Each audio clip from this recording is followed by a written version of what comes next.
Is infinity even possible? Tonight we're exploring why the universe has an expiration date and why 10 quintillion years isn't enough. You've probably heard the universe is 13.8 billion years old. You've seen documentaries about cosmic timescales. But here's what most people don't realize. The universe isn't eternal. It's racing toward an ending so complete that even time itself will cease to exist. And 10 quintillion years, a number that challenges comprehension, is just a blink compared to what's coming.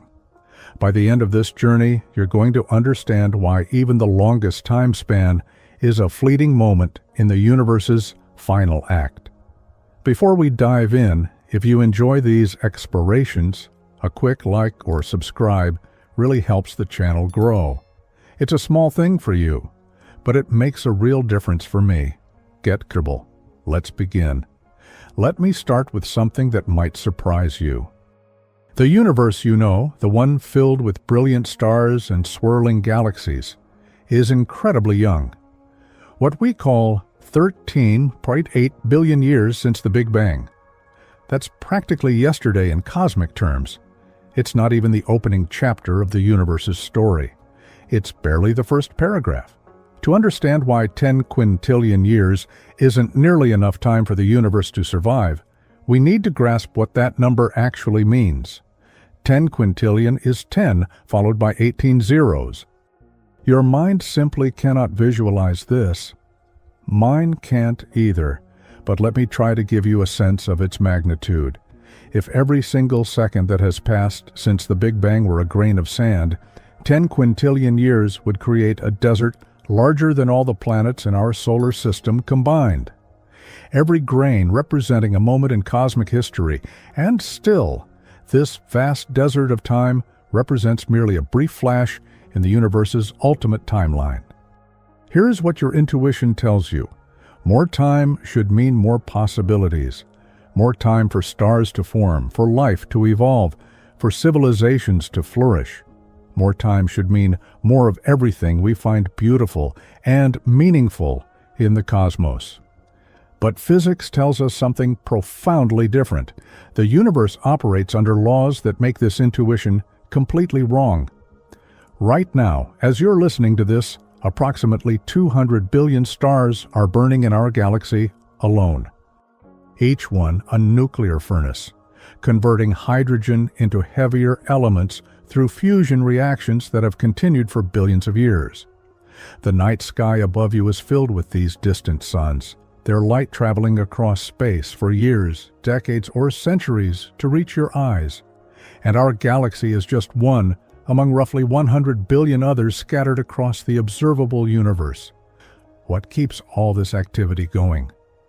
What allows stars to shine, planets to form, and life to emerge? The answer lies in something so fundamental that we barely notice it: temperature differences.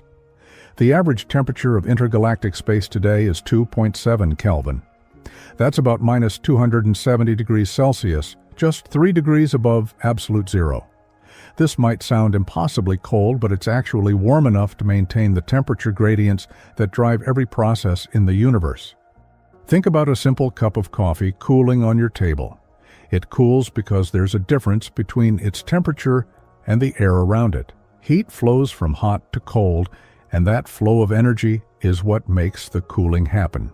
Remove that temperature difference, and nothing can happen. No cooling, no heating, no process of any kind.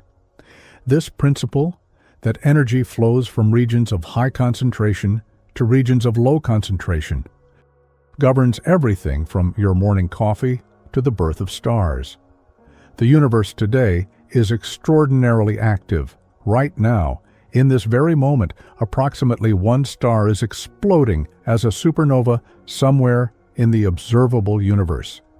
Each explosion releases as much energy as our sun will produce over its entire 10 billion year lifetime, all in a matter of seconds. These stellar deaths scatter heavy elements across space. The carbon in your body, the oxygen you breathe, the iron in your blood, all of it forged in the nuclear furnaces of stars that died before our solar system was even born. But here's what's remarkable about our cosmic moment. According to stellar evolution models, about 95% of all the stars that will ever exist haven't been born yet. We're living in what cosmologists call the universe's infancy, a period of extraordinary fertility and activity. But this fertile period is temporary. The universe is already showing signs of the changes that will eventually end this golden age of cosmic activity. The space between galaxies is expanding, and that expansion is accelerating. This isn't just galaxies moving apart through space. Space itself is growing, stretching, carrying galaxies away from each other at ever-increasing speeds. We measure this expansion using something called Hubble's constant for every 26 million light-years of distance. Galaxies are receding about 70 kilometers per second faster. The farther apart galaxies are, the faster they're separating. This acceleration is driven by something called dark energy, a mysterious force that seems to be woven into the fabric of space itself. We don't understand what dark energy is, but we can observe its effects. It's causing the universe to expand at an ever-increasing rate, and this expansion appears to be permanent and inexorable. Local structures resist this expansion. Our Milky Way galaxy will collide and merge with the Andromeda galaxy in about 4 billion years, creating a new elliptical galaxy that astronomers have already nicknamed Milkomeda. But this cosmic collision will be one of the last grand events in our local neighborhood. After the merger, Milkomeda will find itself increasingly isolated as other galaxies recede beyond the cosmic horizon. In a few trillion years, galaxies outside our local group will have moved so far away that their light will never reach us again. Future civilizations in Milkomeda will look out at a universe that appears to contain only their own galaxy, surrounded by infinite black emptiness. The cosmic microwave background radiation, the afterglow of the Big Bang that currently fills all of space, will have been stretched to such long wavelengths that it becomes undetectable. All direct observational evidence that the universe had a beginning will disappear forever. Future astronomers will face a cosmos that seems eternal and unchanging, with no visible evidence of the dynamic history we can observe today.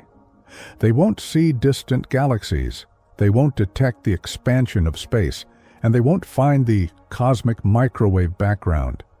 They'll inherit a universe that appears to have always existed exactly as they find it. But even this isolated future galaxy won't maintain its current activity forever. Stars are already forming at a much slower rate than they did 10 billion years ago. Back then, galaxies were churning out new stars at nearly 10 times the current rate. The universe was younger, denser, and richer in the raw materials needed for star formation. The fuel for new stars is hydrogen gas, and while the universe is still rich in hydrogen, it's not efficiently concentrated in the dense molecular clouds where stars are born. As existing stars live and die, they return some material to space, but much of it becomes locked away in stellar remnants, white dwarfs, neutron stars, and black holes. The recycling process becomes less and less efficient. Massive stars burn through their fuel quickly, living only millions of years before exploding as supernovas. But the universe's future belongs to red dwarf stars, small, dim stars that burn their hydrogen so slowly they can shine for trillions of years. These modest stars will be the last lights in the cosmic darkness, burning long after giants like our Sun have exhausted their fuel and died. The last new star will be born in approximately 100 trillion years. After that point, no new stars will ever form. The universe will contain only the stars that already exist, slowly consuming their remaining nuclear fuel until, one by one, they begin to fade. But something far more fundamental than stellar death awaits the universe. The question isn't simply how long the universe will physically exist. It's how long it can sustain the kinds of processes that make existence meaningful. How long can it maintain the temperature differences that allow energy to flow, work to be done, and complexity to emerge? And here's where that seemingly eternal span of 10 quintillion years reveals itself as just a brief moment in the universe's ultimate story. What seems like an impossibly long time to us is merely the opening act of a cosmic drama that will play out over timescales so vast they challenge the very meaning of duration itself. The universe is not heading toward a violent end. No big crunch, no cosmic collision that destroys everything at once. Instead, it's moving toward something far more subtle and far more final, a state where time continues to pass, but nothing meaningful can ever happen again. Where the universe exists, but cannot sustain life, thought, or even the simple processes that make change possible. Understanding this timeline, from our current moment of cosmic abundance to that distant future of perfect stillness, requires us to examine something most of us never think about: the invisible cost of existence itself. Every action in the universe, from the simple act of turning on a light to the formation of an entire galaxy, has an energy bill that must be paid. And the universe, it turns out, operates under an accounting system so strict that it will eventually bankrupt even the cosmos itself. Let me start with something familiar. When you flip a switch and a bulb illuminates your room, you're witnessing a transaction in the universe's energy economy. Electrical energy flows through the filament, gets converted to light and heat, and disperses into your surroundings. The light photons eventually get absorbed by the walls, furniture, and your eyes, warming everything they touch by infinitesimal amounts. What began as concentrated, useful energy becomes scattered, dilute heat. This simple example illustrates one of the most fundamental laws governing reality, the first law of thermodynamics, which states that energy can never be created or destroyed, only transformed from one form to another. The total amount of energy in the universe remains constant, but, and this is crucial, not all forms of energy are equally useful. Here's where the second law of thermodynamics enters the picture, and it's perhaps the most important principle you'll encounter in understanding the universe's fate.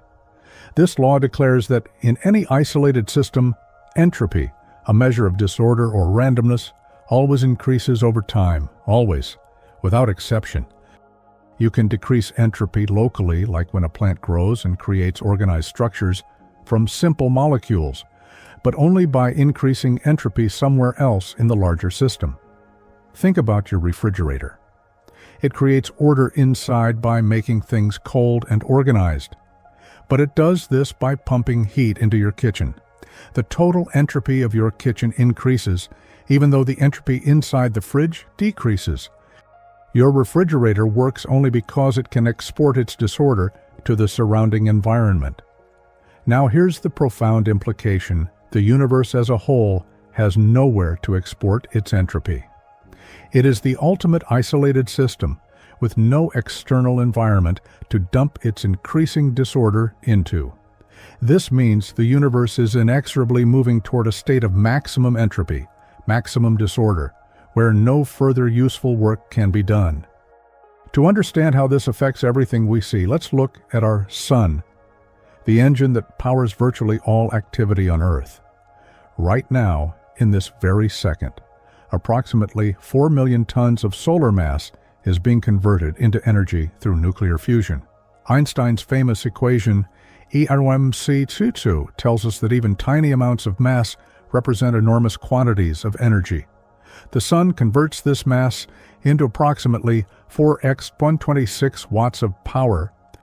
That's more energy per second than human civilization has used in its entire history.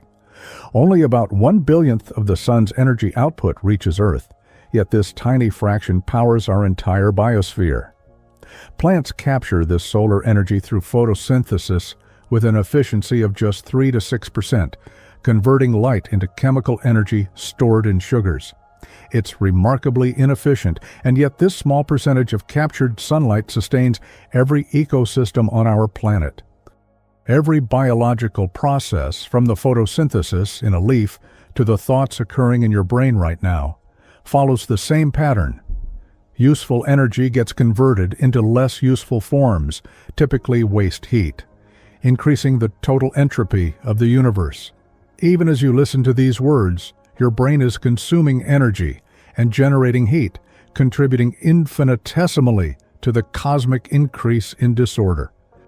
But biological systems are nothing compared to the universe's true entropy champions, black holes. These objects represent the maximum possible entropy that can be packed into a given volume of space. A black hole with the mass of our Sun contains approximately 1,054 times more entropy than the Sun itself had before collapse. The supermassive black hole at the center of our galaxy, Sagittarius A, contains about 4 million solar masses and has an entropy of roughly 10 to 91, a number so vast it exceeds the combined entropy of every single star in the Milky Way. When matter falls into a black hole, organized structures become maximally disordered, representing the ultimate victory of entropy over organization. For most of the 20th century, black holes seemed like permanent fixtures in the universe, entropy sinks that would persist forever. Then, Stephen Hawking made a startling discovery. Through quantum mechanical effects near the event horizon, black holes actually evaporate, slowly emitting radiation over timescales that make the current age of the universe seem like an instant. A black hole with the mass of our Sun would take approximately 1,067 years to evaporate completely through this Hawking radiation. Sagittarius A, being much more massive, would take about 187 years to disappear. The most massive black holes in the universe, containing billions of solar masses, might persist for 10 to 100 years or longer. The temperature of this Hawking radiation reveals something crucial about the universe's energy future. A solar mass black hole emits radiation at about 60 nanokelvins. That's trillions of times colder than intergalactic space. Supermassive black holes emit radiation at temperatures around 10-14 Kelvin, so cold that the numbers become almost meaningless. This incredibly cold radiation represents energy in its most degraded form, completely useless for doing any kind of work.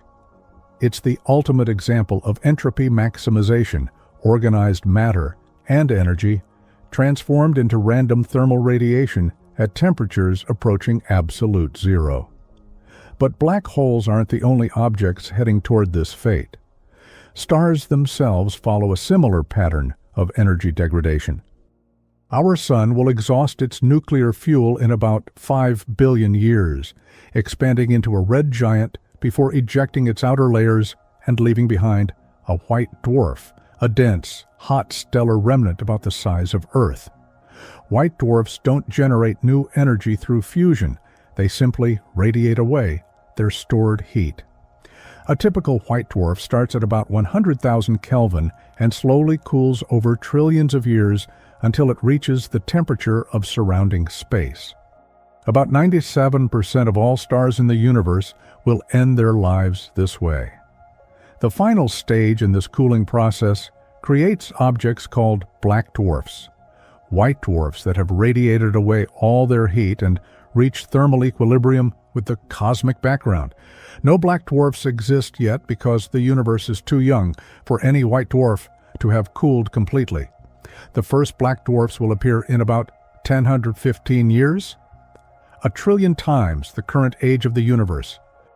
When this happens, these stellar corpses will be completely invisible, detectable only by their gravitational effects. They'll represent the tombstones of once brilliant stars, now at the same temperature as the empty space around them. No temperature difference means no possibility for energy flow, and no energy flow means no possibility for any process to occur. This is the universe's ultimate destination, heat death, also called thermal equilibrium. In this final state, all energy will be uniformly distributed throughout space. Temperature, pressure, and chemical potential will be the same everywhere. With no gradients to drive energy flows, no work can be done, no structures can form, and no processes can occur. Picture a universe where every cubic centimeter contains exactly the same amount of energy at exactly the same temperature. No hot stars, no cold space, no temperature differences of any kind.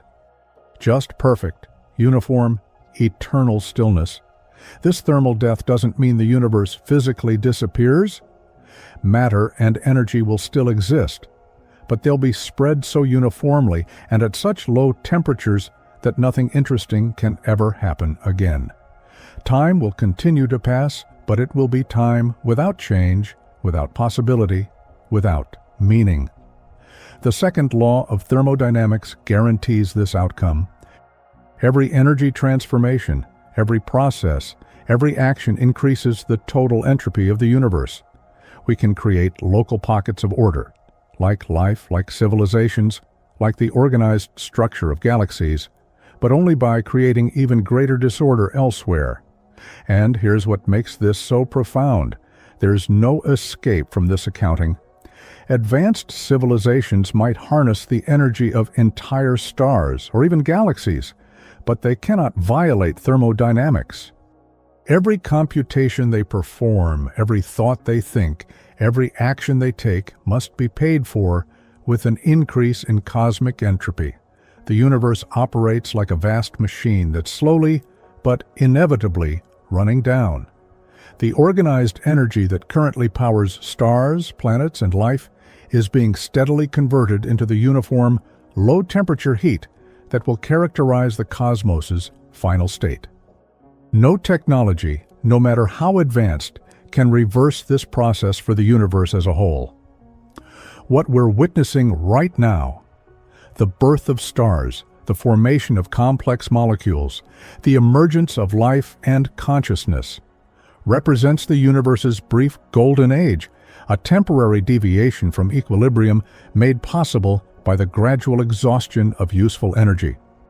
Soon, on cosmic timescales, even these processes will become impossible as the temperature gradients that drive them disappear forever. But before we reach that final state of thermal equilibrium, we need to confront an illusion that shapes how most people think about the cosmos, the illusion of permanence. When you look up at the night sky, the structures you see, galaxies, star clusters, even individual stars, appear eternal and unchanging. They seem like permanent fixtures in the cosmic landscape, as stable as mountains or continents. This impression persists because the timescales of cosmic change are so vast that they dwarf human experience. A galaxy maintains its basic structure for billions of years, longer than complex life has existed on Earth. But this appearance of permanence is deeply misleading. What you're seeing is actually a snapshot of temporary concentrations of matter that are already in the process of slowly dispersing. Our own Milky Way galaxy contains somewhere between 200 and 400 billion stars spread across a disk roughly 100,000 light-years in diameter. It's a vast spiral of stellar cities, each star following its own orbital path around the galactic center. From our perspective, these stellar motions seem negligible.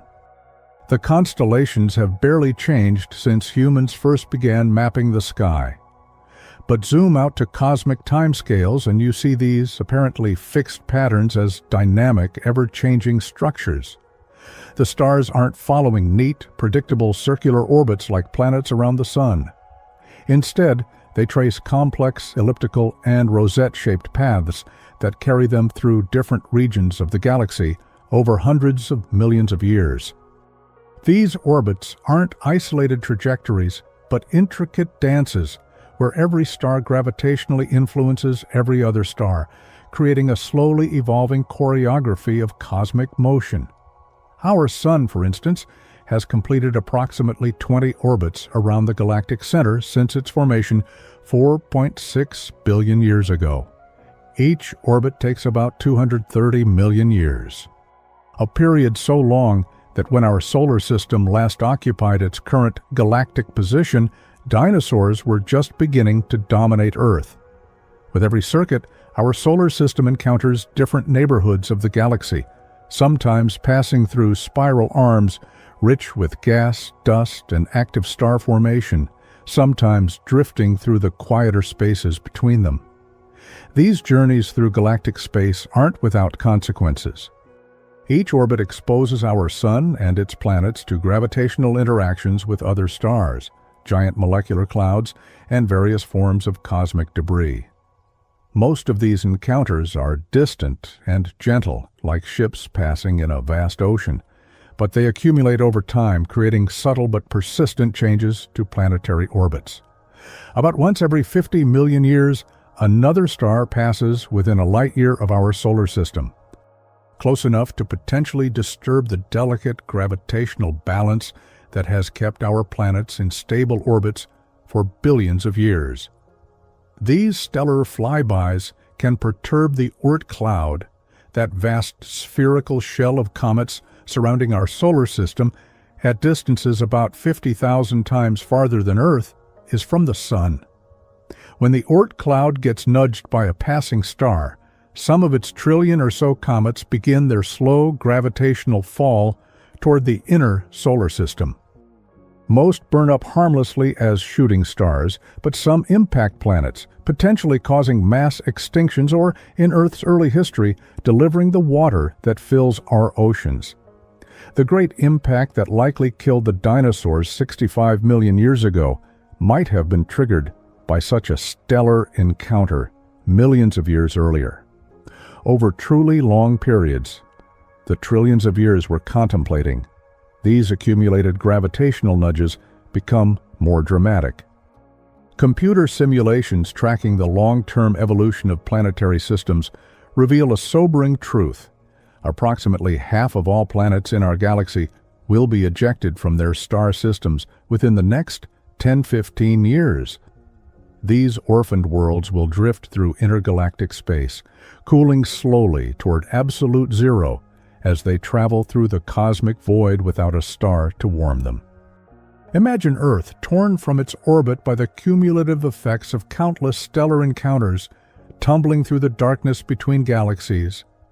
Its oceans would freeze solid within years, its atmosphere would condense and fall as snow, and eventually even the nitrogen and oxygen would freeze out, leaving a barren ice ball drifting through space for trillions upon trillions of years.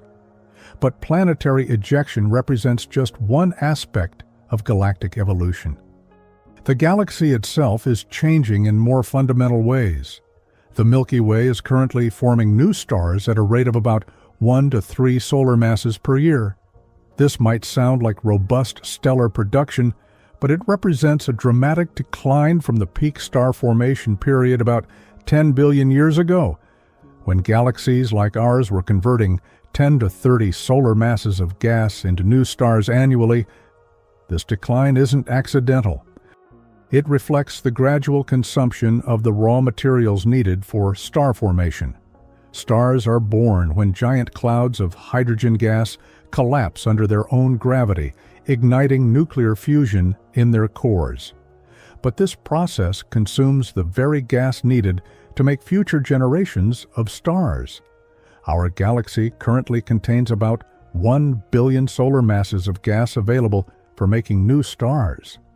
At the current rate of star formation, this supply will last approximately 1 billion years before we run completely out of fuel for creating new stellar generations. After that, no new stars will ever form in the Milky Way. But the story isn't quite that simple. Stars don't just consume gas, they also return material to space through stellar winds and explosive deaths. Massive stars, those with more than 8 times the mass of our Sun, give back up to 90% of their mass to the interstellar medium when they die in supernova explosions. This returned material is enriched with heavy elements forged in stellar cores, carbon, oxygen, silicon, iron, and dozens of other elements essential for rocky planets and life. This cosmic recycling process has been going on for billions of years, gradually increasing what astronomers call the metallicity of successive stellar generations, the proportion of elements heavier than hydrogen and helium. The very first stars, formed when the universe was only a few 100 million years old, contained essentially no heavy elements at all. They were composed of pure primordial hydrogen and helium. Our Sun, born 6 billion years ago, has a metallicity of about 1.5%, meaning that 98.5% of its mass is still primordial hydrogen and helium, while 1.5% consists of heavier elements created inside previous generations of stars. Stars forming today have even higher metallicities, and future stars will contain increasing proportions of carbon, oxygen, silicon, iron, and other heavy elements. This enrichment process represents one of the universe's most profound transformations. In the beginning, the cosmos contained only the simplest elements. The complexity we see around us, rocky planets, organic molecules, living organisms, exists only because massive stars have been forging and distributing heavy elements for billions of years. But this recycling process isn't 100% efficient. With each stellar generation, more and more material becomes permanently locked away in stellar remnants. White dwarfs, neutron stars, and black holes that can't return their mass to the interstellar medium.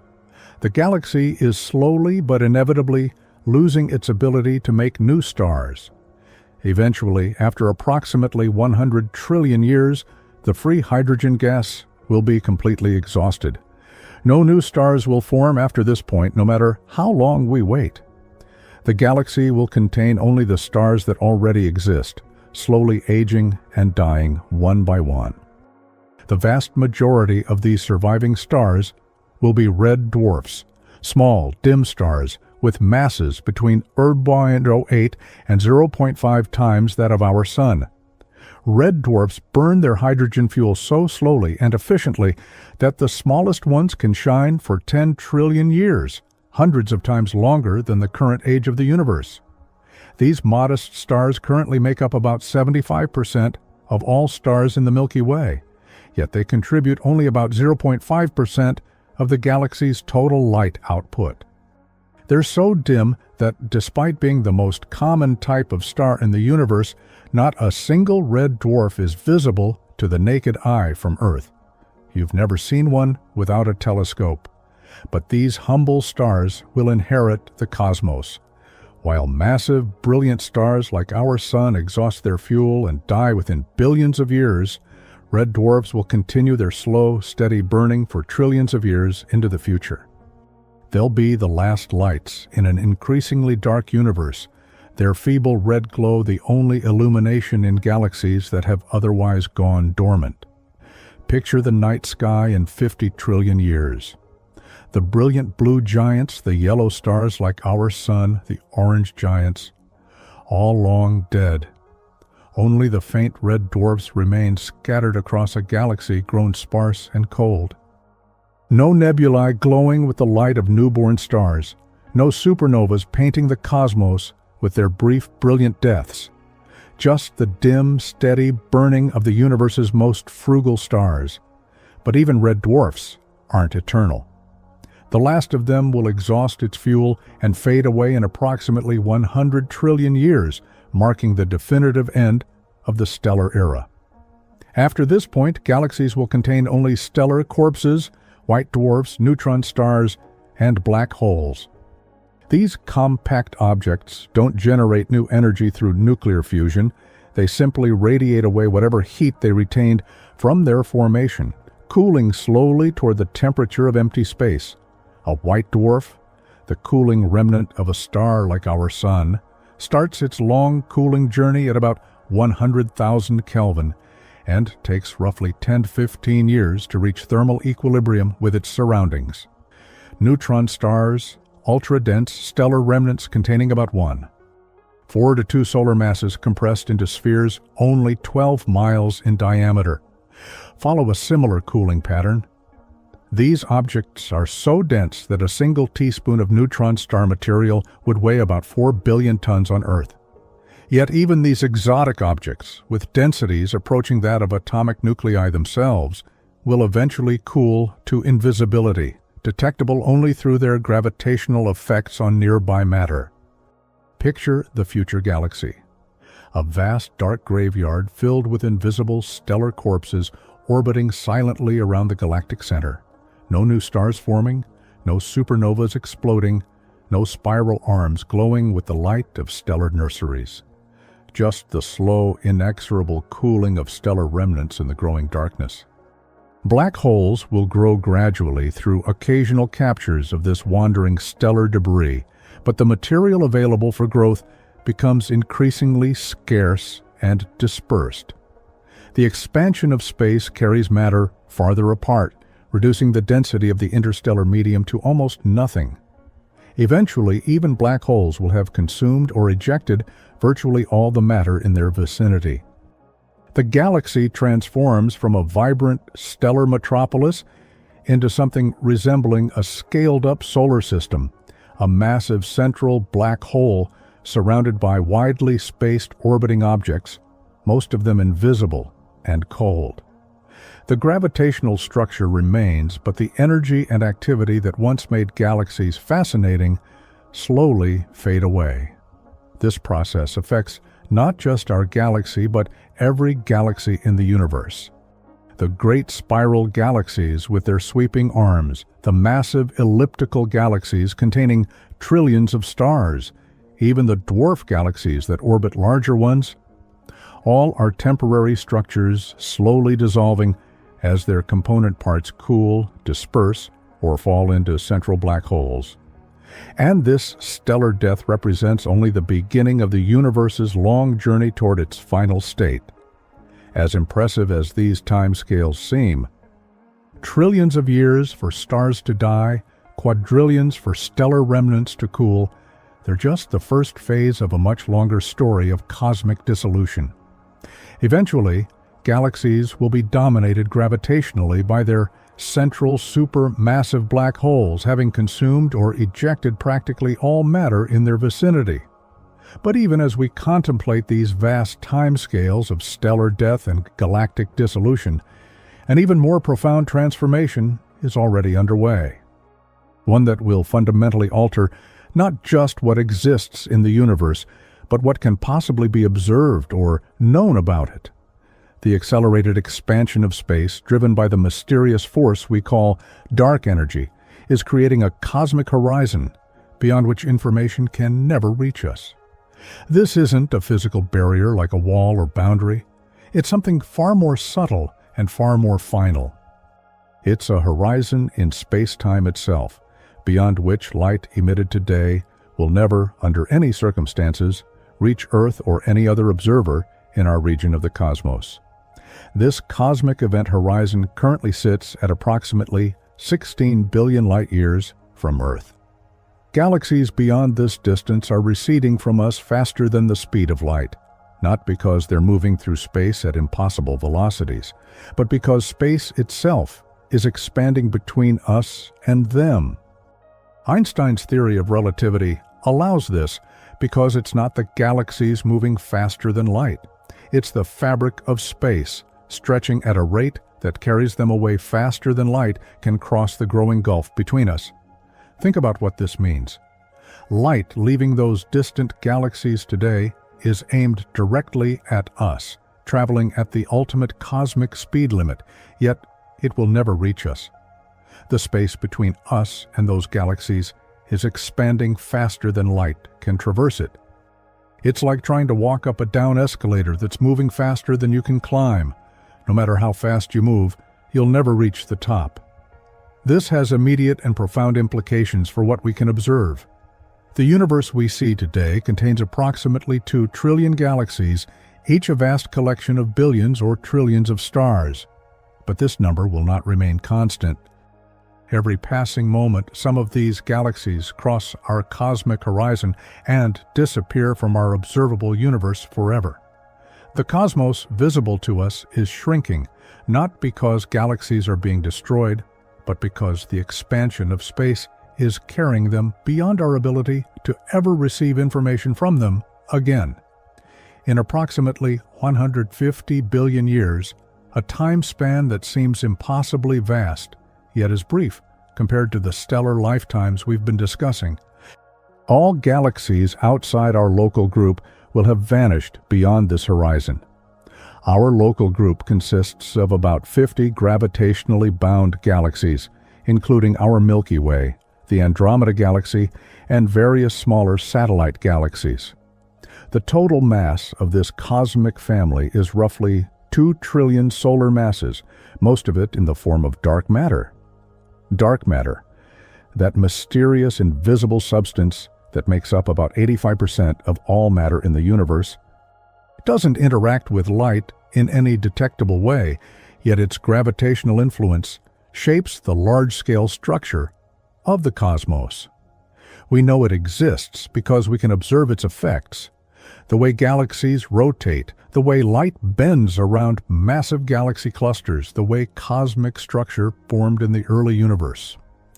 Dark matter provides the gravitational scaffolding that holds our local group together against the cosmic expansion.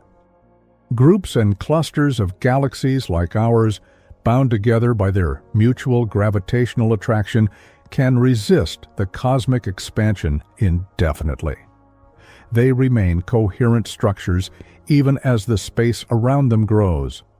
But larger structures, the supercluster networks that connect galaxy groups across hundreds of millions of light years, are not gravitationally bound.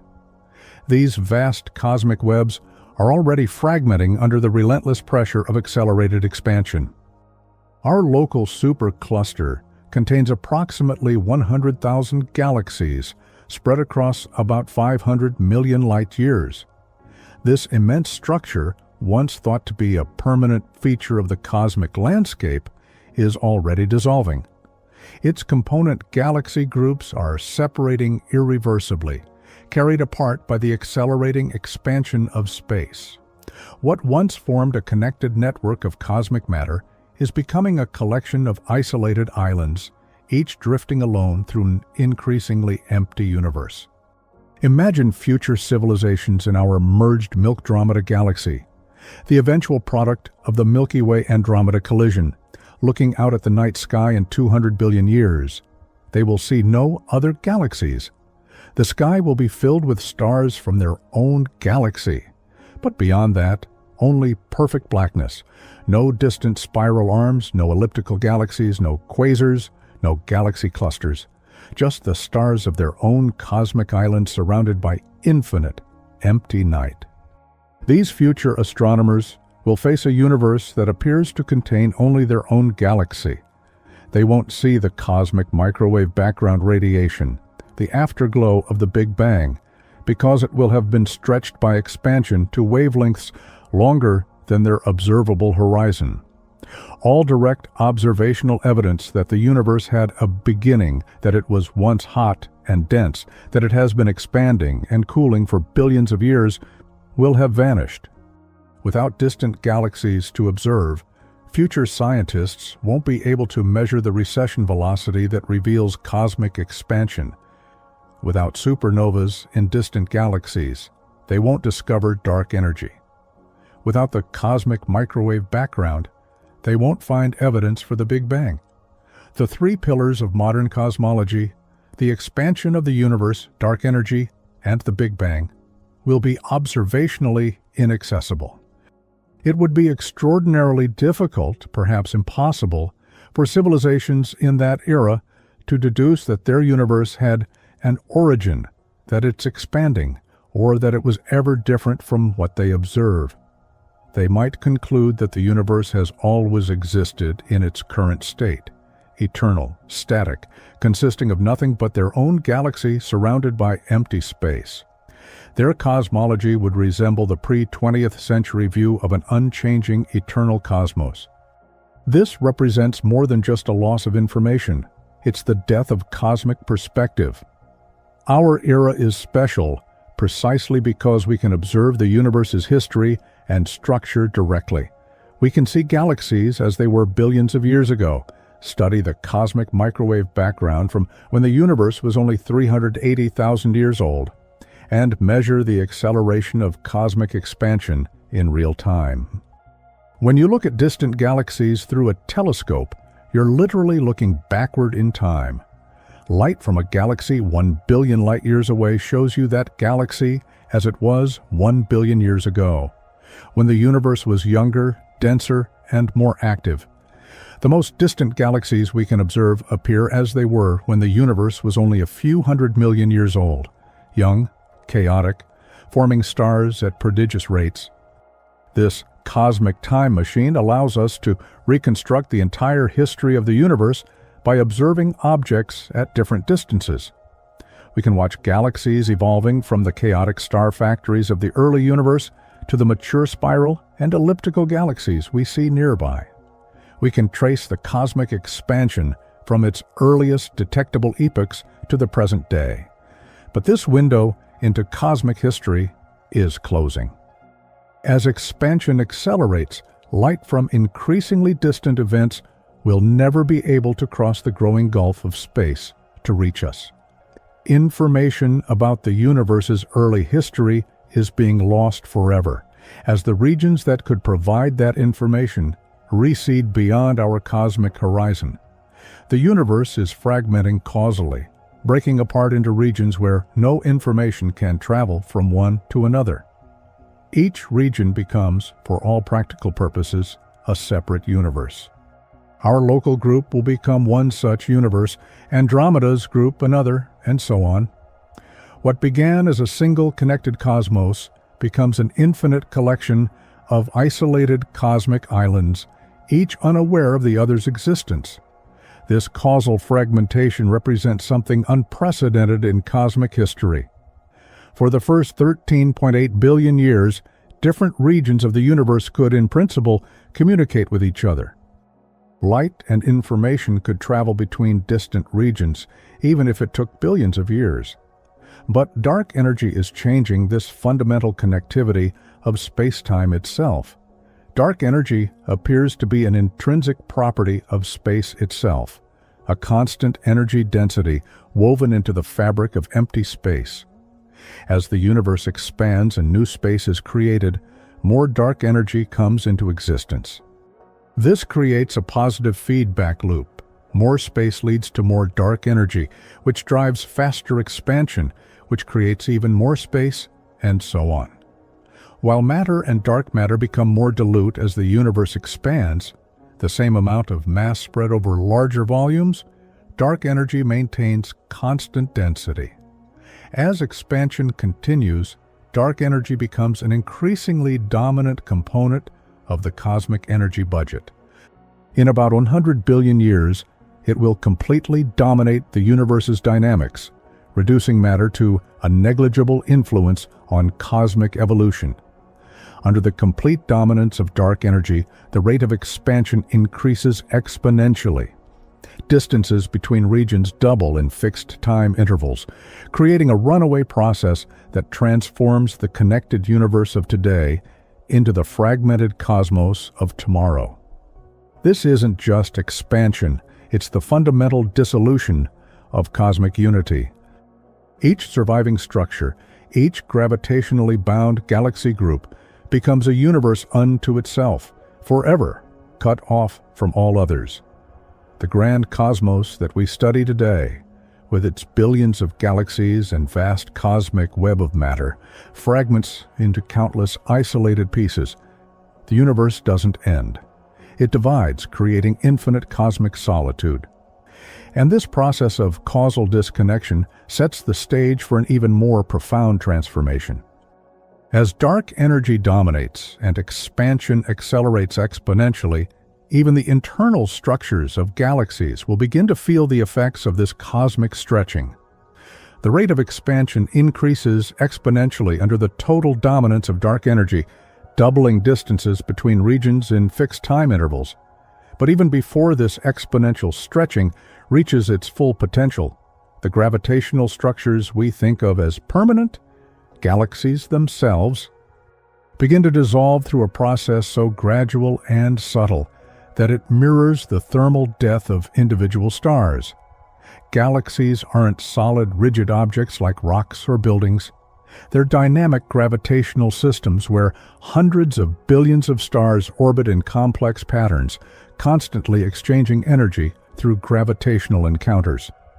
Think of a galaxy as an enormous, slow-motion dance where every participant influences every other participant through the invisible threads of gravity. This dance has been continuing for billions of years, but over the vast timescales we're now contemplating, it will gradually tear apart the very structures it helped create. Each time two stars pass relatively close to each other, and close in galactic terms might mean several light years, they exchange momentum and energy through their mutual gravitational pull. It's similar to what happens when you roll two marbles past each other on a table. They don't need to touch to influence each other's motion. But in the case of stars, this influence operates across vast distances and incredibly long timescales. Imagine our Sun encountering another star at a distance of about 2 light years, roughly half the distance to our nearest stellar neighbor, Proxima Centauri. As they approach, their gravitational fields begin to interact, subtly altering each star's velocity and trajectory.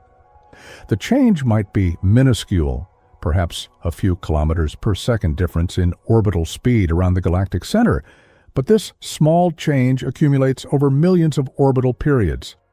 Statistically, these gravitational encounters follow predictable patterns. Some stars gain kinetic energy from these interactions, while others lose it, much like molecules in a heated gas bouncing off each other and exchanging motion. Most of these energy exchanges are small, causing minor changes to stellar orbits that accumulate over millions of years. But occasionally, through a particularly close encounter or a series of favorable interactions, a star receives enough energy to exceed the galaxy's escape velocity. When this happens, the star breaks free from the galaxy's gravitational embrace entirely. It becomes what astronomers call a rogue star, an orphan wandering through intergalactic space without a galactic home. These ejected stars don't explode or die dramatically. They simply drift away into the growing emptiness between galaxies, carrying their planetary systems, if any, with them into eternal exile. This process, known as gravitational evaporation, operates so slowly that galaxies lose only a tiny fraction of their stars over billions of years. The Milky Way might lose a few dozen stars per million years through this process, a rate so small it's completely negligible on human timescales. But given enough time, the quadrillions of years we're contemplating, this gentle erosion becomes catastrophic. Computer simulations tracking galactic evolution over these vast timescales reveal a sobering truth. Galaxies lose approximately half their stars through gravitational evaporation in about 10-19 years. That's a billion years, a time span so long that it makes the current age of the universe seem like a fleeting moment. During this same period, the remaining stars age and die, leaving behind only white dwarfs, neutron stars, and black holes. Right now, about 10% of all stars in our local region of the universe already drift through intergalactic space. These cosmic orphans were ejected during the violent galaxy mergers that have shaped cosmic structure over billions of years. When galaxies collide and merge, their normally stable gravitational fields become chaotic, creating complex three-body interactions that can fling stars outward at velocities exceeding the merged galaxy's escape speed. The upcoming merger between our Milky Way and the Andromeda galaxy, scheduled for about 4 billion years from now, will demonstrate this process on a scale we can almost observe. Computer models predict that roughly 10% of the combined stellar population about 40 billion stars, will be ejected into intergalactic space during this cosmic collision. Our own Sun might be among them, carrying Earth and the other planets into the dark void between galaxy clusters. After this merger creates the new galaxy astronomers call Milkomeda, it will have a dense central core surrounded by a much more diffuse halo of stars in highly elongated orbits.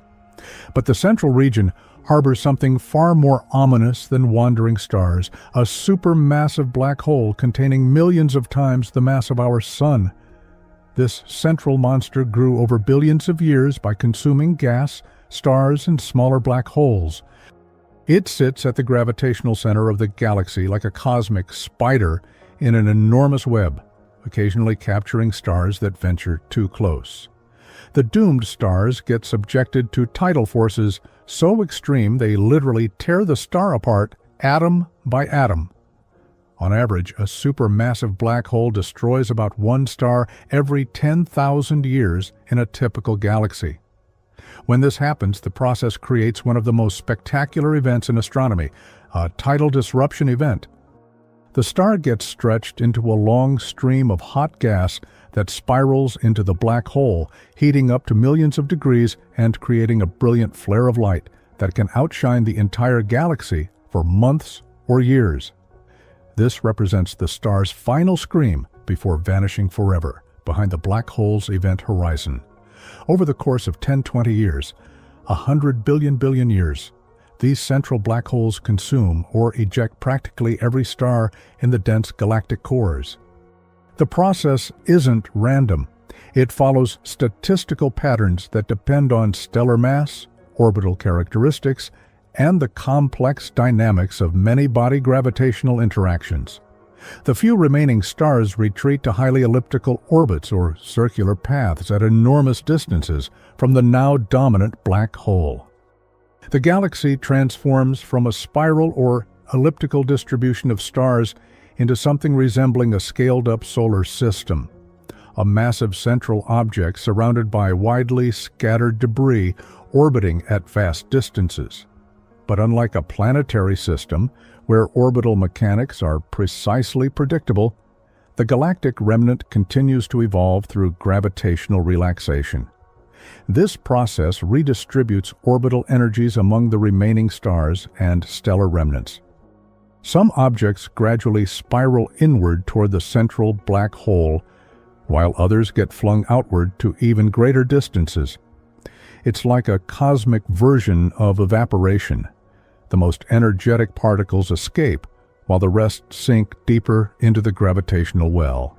Stellar remnants, white dwarfs, neutron stars, and stellar mass black holes participate in this same gravitational dance, but with important differences. The stellar mass black holes, being more massive than typical stars or white dwarfs, tend to sink toward the galactic center through a process called dynamical friction. As these compact objects move through the stellar population, they gravitationally interact with the stars around them, gradually losing orbital energy and spiraling inward like a marble rolling downhill.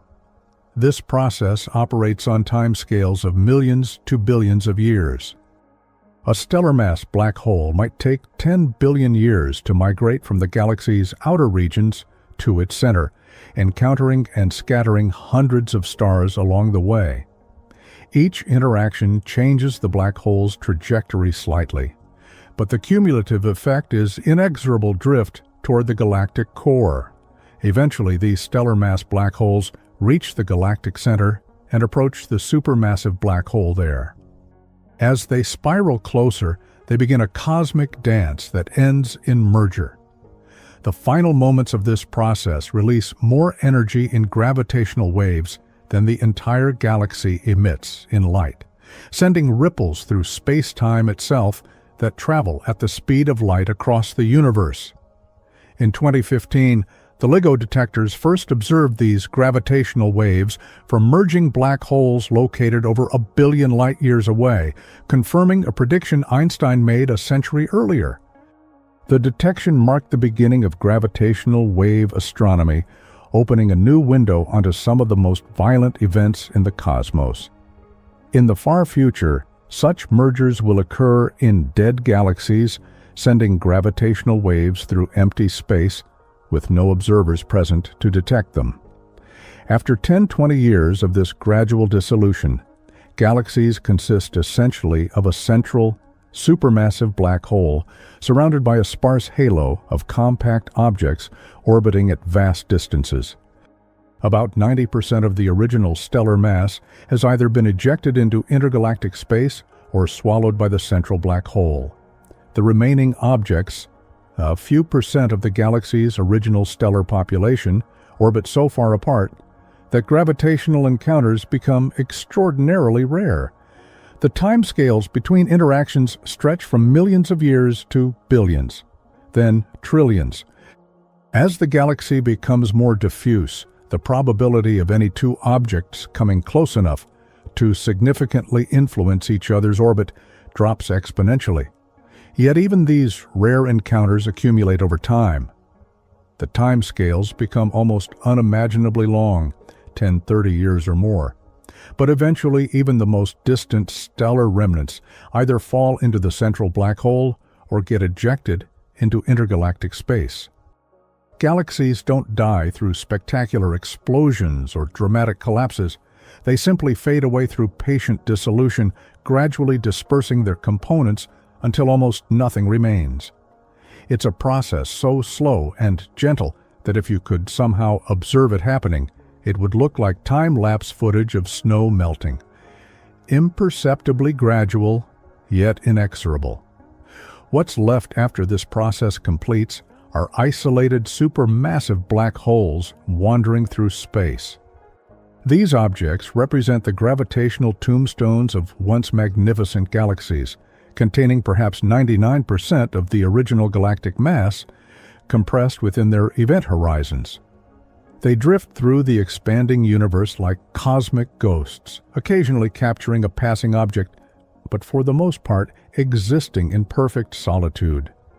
The ejected matter, the stars and stellar remnants flung into intergalactic space, follows its own journey toward oblivion.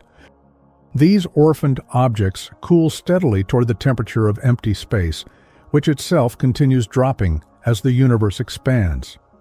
As expansion accelerates under dark energy's influence, the cosmic background temperature approaches absolute zero, and the ejected matter becomes essentially undetectable.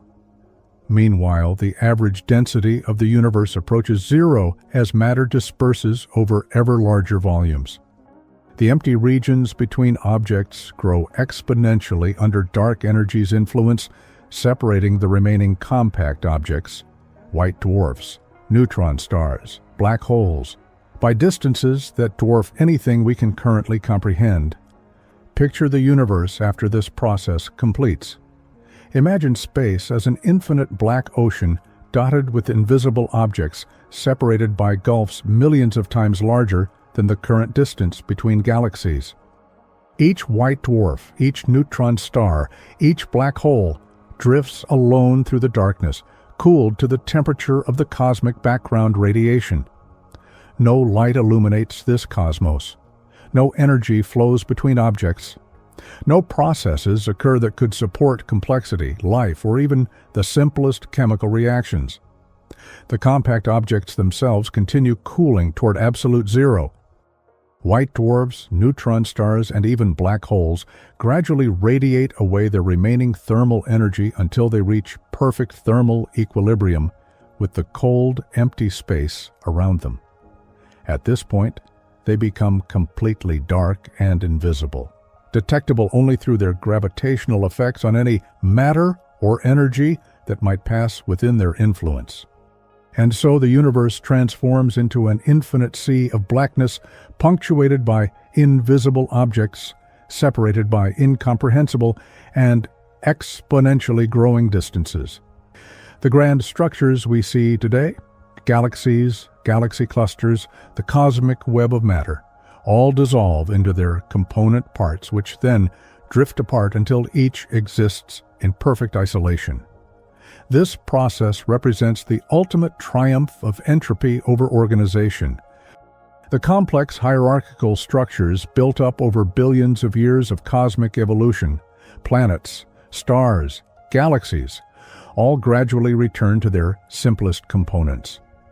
But unlike the thermal death we discussed earlier, this dissolution occurs through pure gravitational physics, the same force that originally assembled these structures, now slowly tearing them apart.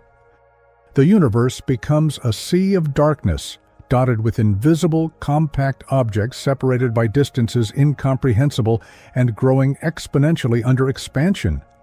But even these seemingly indestructible remnants, white dwarfs, neutron stars, and the scattered debris of dead galaxies, face an ultimate dissolution that operates not through gravitational dynamics or thermal processes, but through the fundamental instability of matter itself. We think of atoms as eternal building blocks, the unchanging foundation upon which all complexity rests. A carbon atom in your body is essentially identical to carbon atoms that formed in stellar cores billions of years ago and will, we assume, remain carbon atoms for all eternity. This assumption underlies our entire understanding of chemistry, biology, and the persistence of material structures through time. But what if this assumption is wrong? The matter around you, your body, the air you breathe, the planet beneath your feet, consists entirely of atoms built from just three types of particles: protons, neutrons, and electrons. These have seemed absolutely stable throughout recorded history. No one has ever observed a proton spontaneously disappearing or a neutron transforming into something else outside of specific nuclear reactions. This stability appears so fundamental that we base our understanding of physical reality upon it. But protons and neutrons aren't truly elementary particles.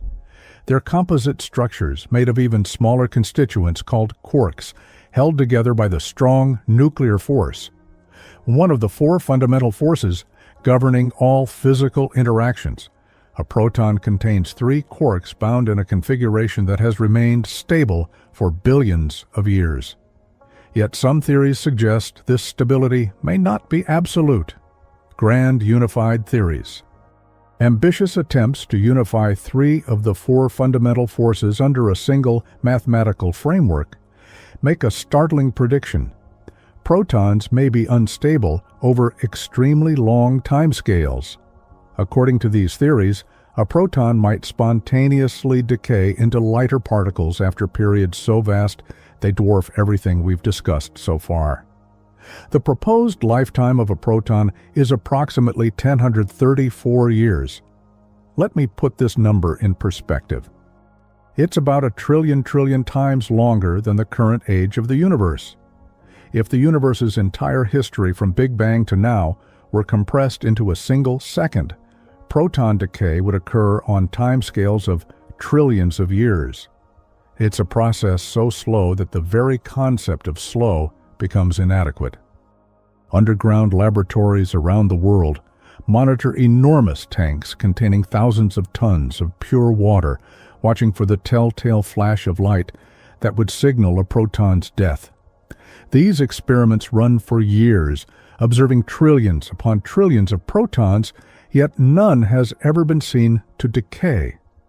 Current limits place the proton's lifetime above 1034 years, consistent with theoretical predictions, but providing no definitive confirmation of the decay process. If protons do decay, and the theoretical case is compelling, though not proven, then every piece of ordinary matter in the universe is slowly disintegrating. The process is so gradual that it's utterly negligible on any timescale relevant to stars, galaxies, or biological life. But over the vast epochs we're contemplating, it becomes the ultimate agent of material dissolution. Consider a white dwarf star containing roughly 1057 protons packed into a sphere about the size of Earth. If protons have a lifetime of 1034 years, this stellar remnant would lose approximately 1 proton per year through spontaneous decay.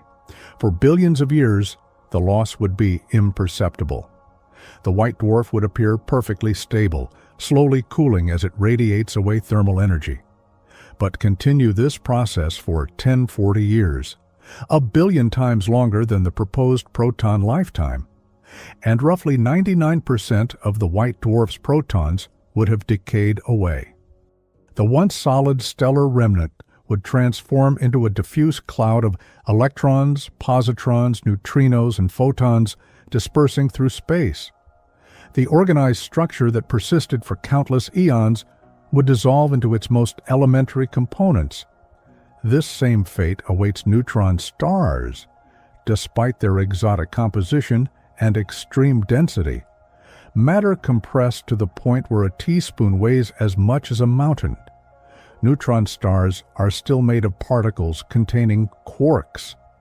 Neutrons, like protons, may be subject to the same fundamental instability.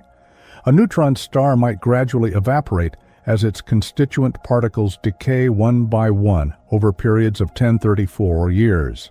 Even the orphaned matter ejected from galaxies during gravitational evaporation cannot escape this fate. Rogue planets drifting through intergalactic space, stellar remnants scattered across cosmic voids, the fundamental particles created in the universe's first moments. All would slowly disintegrate as their constituent protons and neutrons undergo spontaneous decay. Think about Earth, which contains approximately 1051 protons. At the proposed decay rate, our planet would lose about 10 to 17 protons annually, a number so large it defies comprehension, yet utterly negligible compared to the planet's total proton inventory. This process would continue for 1040 years until the entire planet transformed into an expanding cloud of radiation and elementary particles. Any artifacts of civilization that might survive to these remote epochs would face the same dissolution. Libraries carved in stone, monuments built to last forever, even hypothetical archives encoded in the most stable materials imaginable, all would gradually disappear as their constituent atoms literally come apart.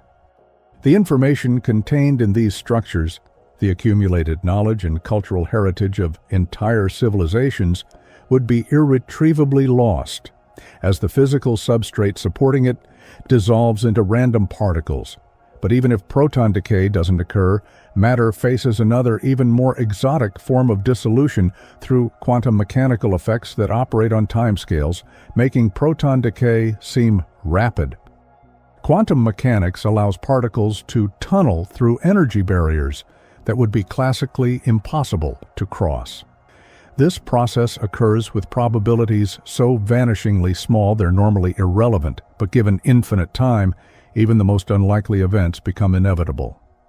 Electrons orbiting atomic nuclei have an incredibly tiny probability of tunneling directly into the nucleus, combining with protons to form neutrons and emitting neutrinos in the process.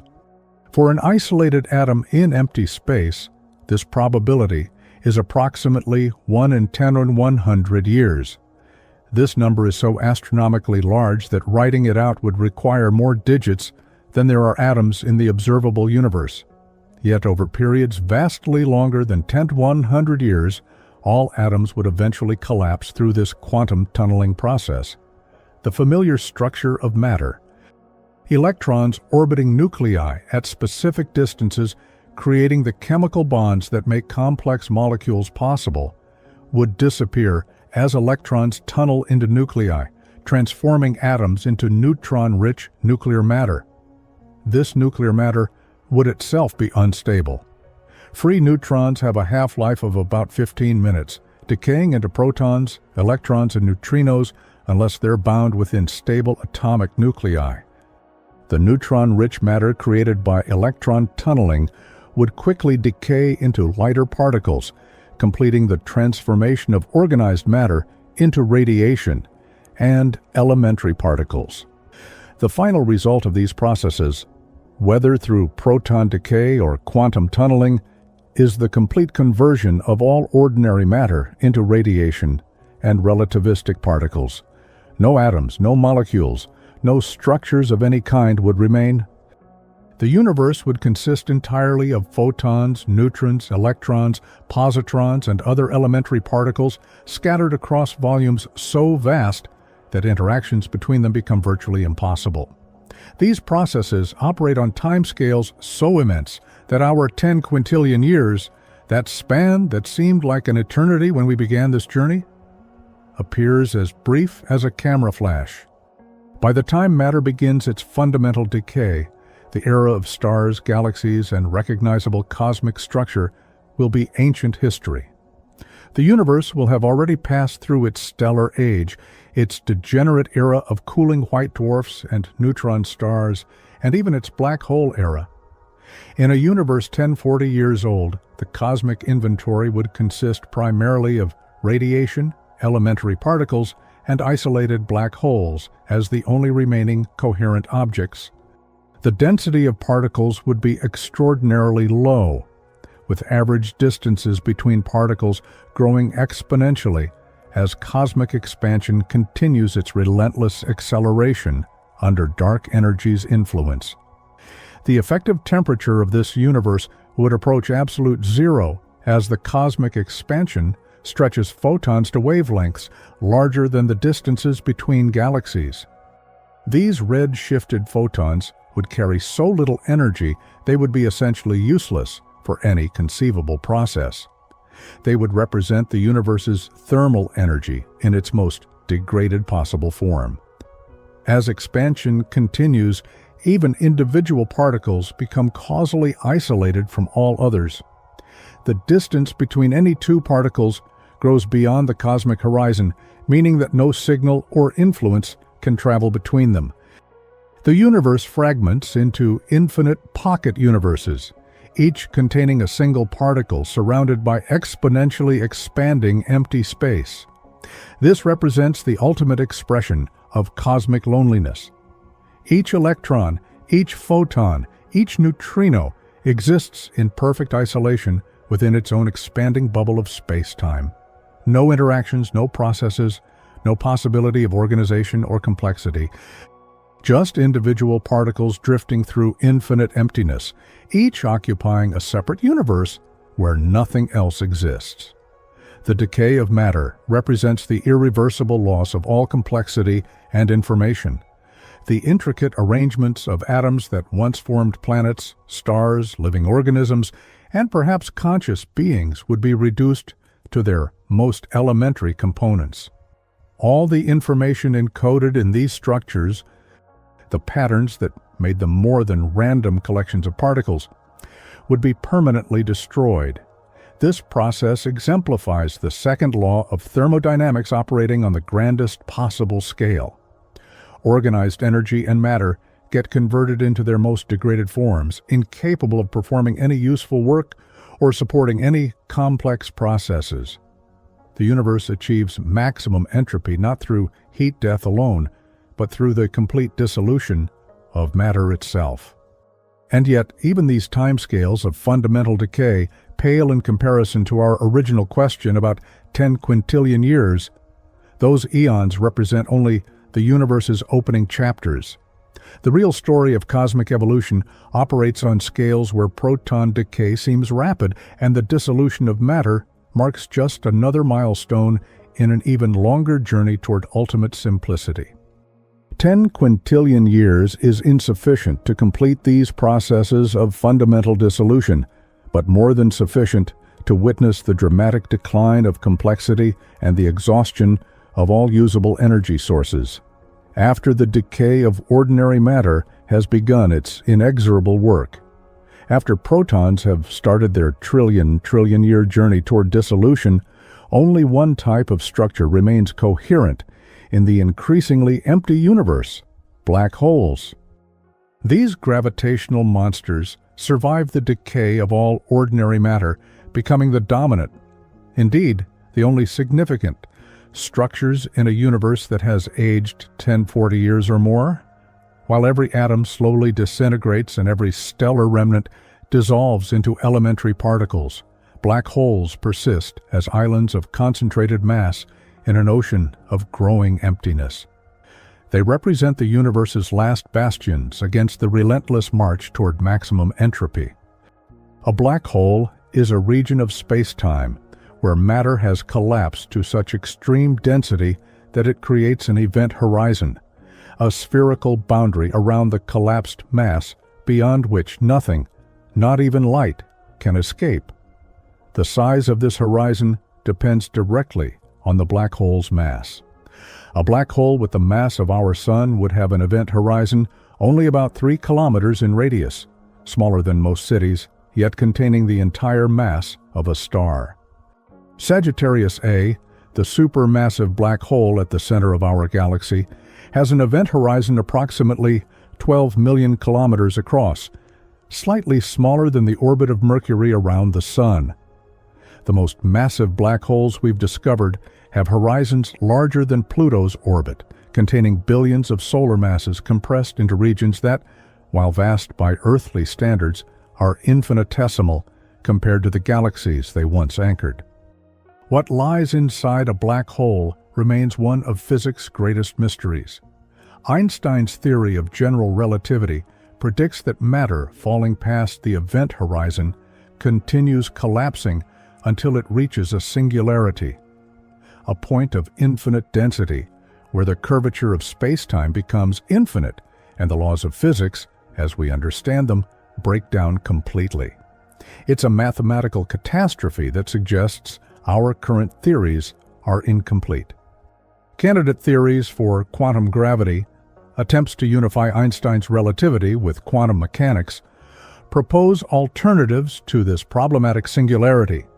String theory suggests the interior might contain exotic structures beyond our current understanding, while loop quantum gravity proposes that matter bounces back before reaching infinite density. But these remain speculative, awaiting experimental verification that may never come. For decades after their theoretical discovery, black holes seemed like perfect prisons, cosmic dungeons where matter disappeared forever. The event horizon was thought to be a one-way membrane. Matter could fall in, but nothing could ever come out. This picture changed dramatically in 1974 when Stephen Hawking made one of the most surprising discoveries in theoretical physics.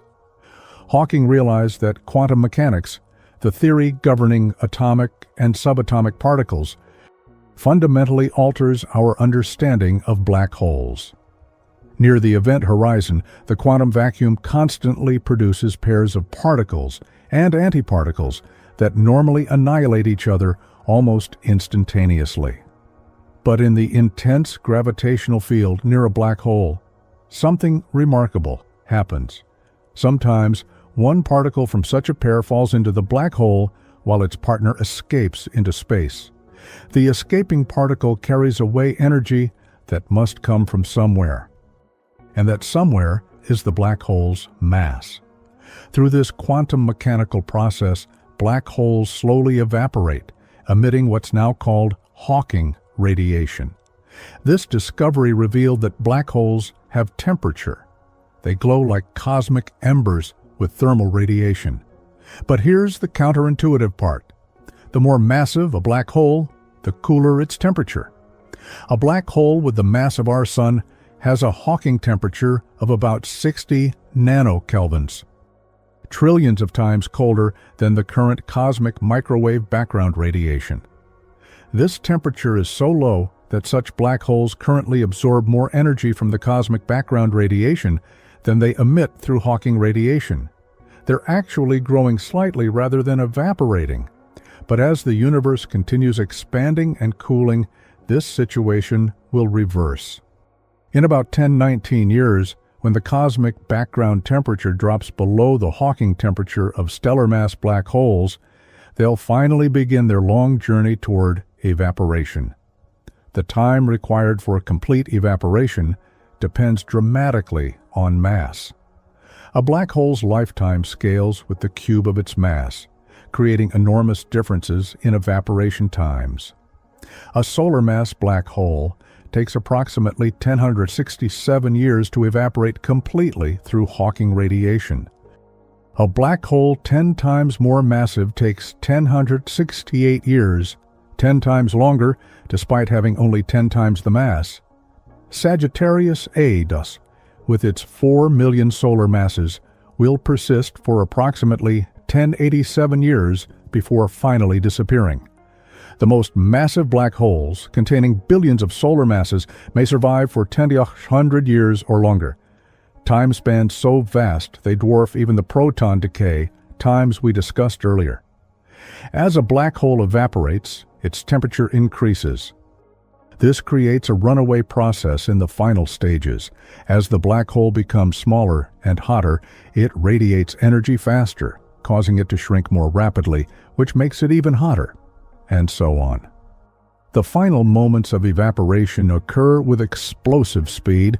The last few seconds of a black hole's life release energy equivalent to millions of hydrogen bombs. This explosive finale produces a brilliant flash of gamma rays and high-energy particles that illuminates empty space for a brief moment. Then, after existing patiently for a googol of years or more, the black hole simply vanishes. All that remains is thermal radiation dispersing through space, carrying no information about the complex structures that once fell into the gravitational prison. This raises one of modern physics' most profound puzzles: the black hole information paradox. Quantum mechanics insists that information can never be truly destroyed. The microscopic details of every particle and process must be preserved in some form. But black holes seem to destroy information permanently, converting organized matter into random thermal radiation. Some physicists propose that information somehow encodes itself subtly in the Hawking radiation, preserving quantum mechanical principles through mechanisms we don't yet understand. Others suggest that information is genuinely lost, indicating fundamental limitations in our understanding of quantum mechanics or general relativity. Resolving this paradox will likely require a complete theory of quantum gravity that we don't yet possess. During the era of black holes, roughly from 1040 to 2000 years after the Big Bang, the universe consists essentially of isolated black holes separated by unimaginable distances. The average density becomes extraordinarily low, perhaps one black hole per volume, equivalent to the current observable universe, multiplied by astronomical factors. These black holes evaporate in perfect isolation, emitting their Hawking radiation into a void devoid of observers or complex structures. No stars shine to illuminate their vicinity. No planets orbit nearby. No life exists to contemplate their existence. They represent the universe's last organized structures, slowly dissolving themselves through quantum processes into the growing sea of random radiation. This era represents the longest epoch in cosmic history, lasting approximately 160 times longer than the entire stellar era. For most of the universe's existence, it will consist of nothing but isolated black holes slowly evaporating in darkness. The brilliant age of stars, galaxies, and complex structure that we inhabit represents just the briefest opening moment in this vast cosmic story. Eventually, even the most massive black holes complete their evaporation. When the last black hole finally explodes in its gamma-ray burst of liberation, the universe transitions to its final state. All that remains is radiation, photons, neutrinos, electrons, positrons, dispersed across volumes so vast that interactions between particles become virtually impossible. At this point, entropy reaches its maximum possible value. All the useful energy that once powered stars, drove galactic evolution, and permitted the emergence of complexity has transformed into random thermal radiation at temperatures effectively indistinguishable from absolute zero. No energy gradients remain to drive any processes or create any organized structures. The universe achieves thermal death, a state of perfect equilibrium where no change is possible because there are no differences in energy, temperature, or chemical potential anywhere in space. Everything exists at the same infinitesimal temperature, eliminating any possibility for heat flow or directed energy transfer. Time continues passing indefinitely, but nothing happens. No processes occur, no structures form, no information gets created or destroyed.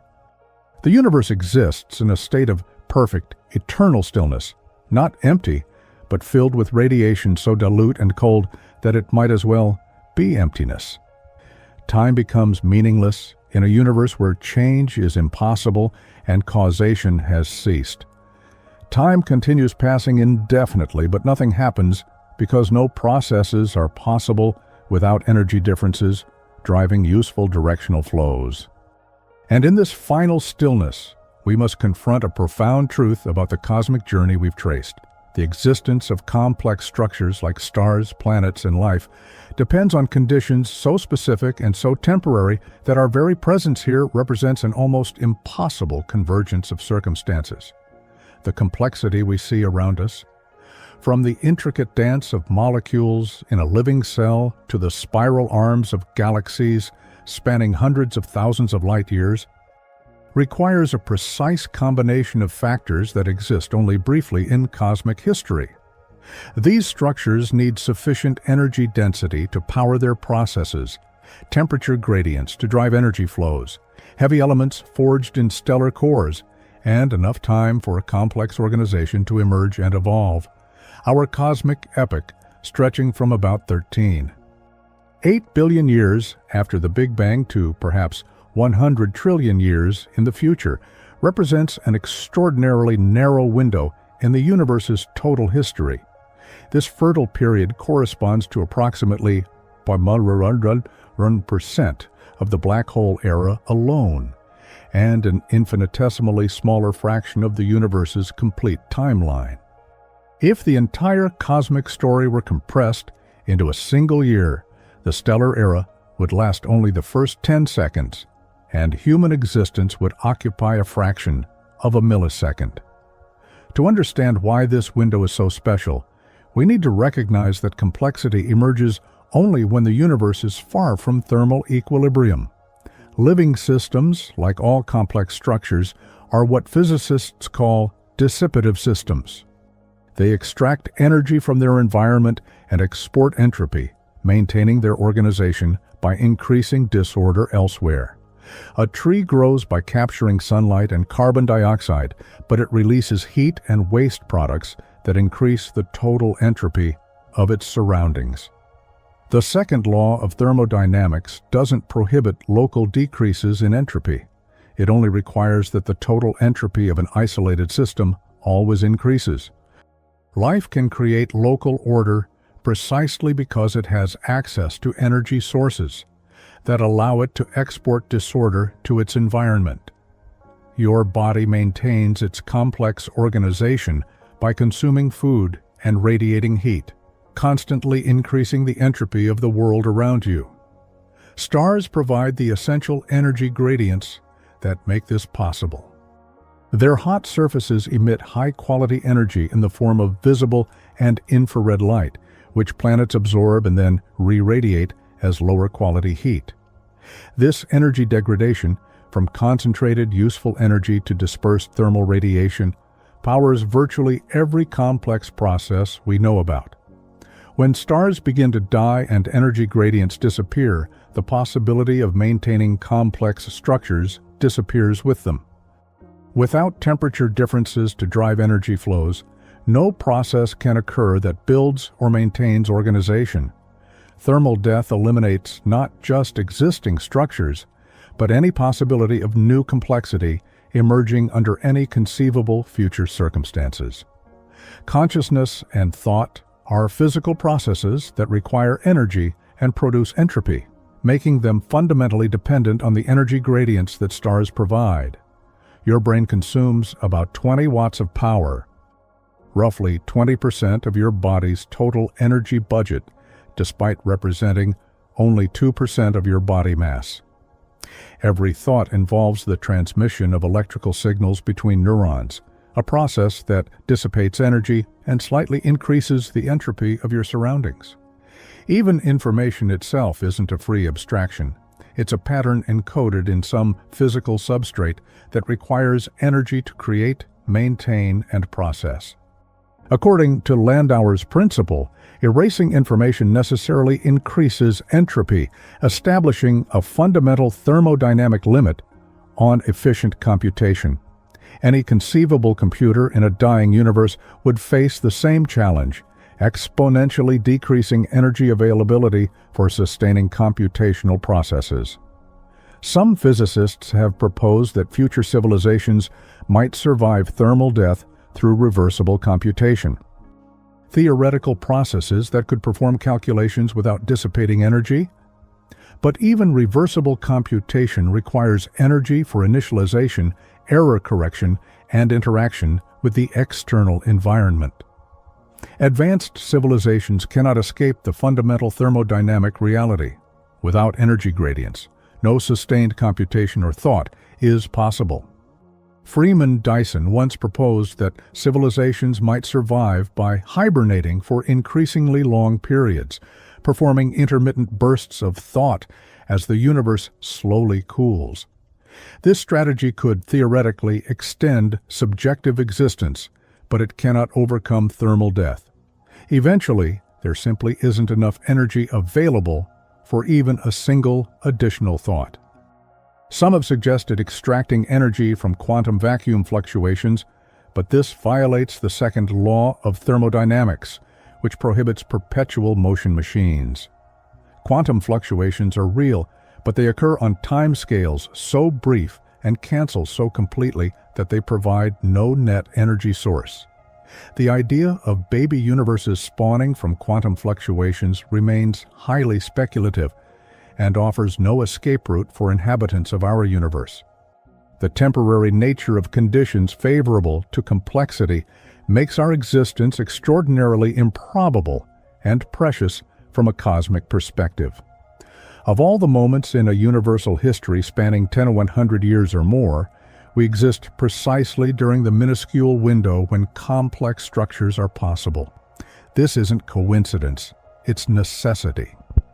Only during epochs with suitable conditions can observers exist to contemplate their own existence. This is what philosophers call the anthropic principle. We don't observe a random slice of cosmic history, but necessarily the time and place where observation is physically possible. However, this doesn't diminish the significance of our existence. Our emergence represents what may be the peak of complexity that the universe will ever achieve. The stars of the distant future will be less massive and longer-lived than today's stars, but they'll also be dimmer, providing less energy for potentially habitable planets. Red dwarf stars will have habitable zones so close to their surfaces that planets would be subjected to intense radiation and gravitational locking, making complex life extraordinarily difficult. Our current epoch represents an optimized compromise between the availability of heavy elements, which required multiple generations of stellar nucleosynthesis and adequate energy gradients to sustain complex processes. If we had emerged much earlier in cosmic history, heavy elements would have been scarce, making rocky planets and complex chemistry impossible. If we had emerged much later, energy gradients would be insufficient to sustain active biospheres. Our time is special not by design, but by physical necessity. Current conditions are both unique and temporary in the cosmic timeline. Recognizing this cosmic ephemerality places human existence in profound perspective. We are momentary, but we are also unique in the context of universal history. The future universe will be a sterile place where nothing new happens for incomprehensibly long periods, perhaps forever, under the permanent condition of thermal death. Our capacity to contemplate the universe, understand its origin, and predict its final destiny is extraordinary considering the total cosmological context. Consciousness emerged at the specific epoch when the universe had sufficient complexity but had not yet reached maximum entropy, a narrow window in cosmic history. Think about this remarkable fact. The universe has produced, through entirely natural processes, structures capable of understanding the universe itself. From the random motions of particles in the early cosmos, complexity has emerged that can contemplate infinity, derive the laws of physics, and predict the cosmic future. We are the universe becoming conscious of itself. This consciousness emerged not at a random moment, but during the brief golden age when such emergence was possible. Before our epoch, the universe lacked the heavy elements necessary for complex chemistry. After our epoch, it will lack the energy gradients necessary for complex processes. We exist at the intersection of cosmic necessity and cosmic possibility. Our ability to understand our cosmic context, to trace the universe's history from its beginning to its end, is perhaps the most remarkable emergent property the cosmos has produced. We can look backward through time by observing distant galaxies, forward through time by applying physical laws, and inward through investigation to understand the very processes that make understanding possible. In a few billion years, observers on Earth will witness the gradual dimming of the night sky as distant galaxies disappear beyond the cosmic horizon. Eventually, future astronomers will inhabit a universe that appears to contain only their own galaxy, surrounded by infinite darkness.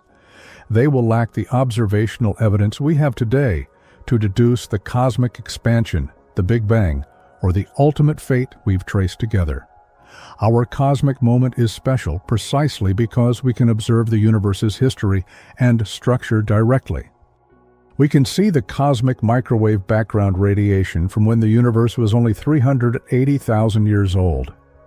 We can observe galaxies as they were billions of years ago. We can measure the acceleration of cosmic expansion in real time. This window of cosmic awareness is closing as expansion carries the evidence beyond our reach. And yet, even in this context of ultimate cosmic futility, our existence has meaning within its proper time frame. The universe doesn't need to be eternal for experiences to matter. Love, discovery, creativity, and consciousness have value precisely because they exist, not because they endure forever. In the brief cosmic spring before the eternal winter, we have the extraordinary privilege of being aware. Consciousness emerged at the specific epoch when the universe had sufficient complexity, but had not yet reached maximum entropy, a narrow window in cosmic history.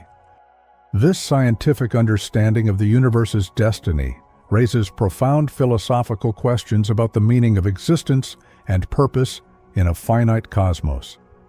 If everything eventually ends in thermal death, do our current actions have lasting significance, or are they merely temporary diversions on a universal scale? This question parallels the classic existential dilemmas humans have faced about individual mortality for millennia. Does life have meaning despite being temporary and finite?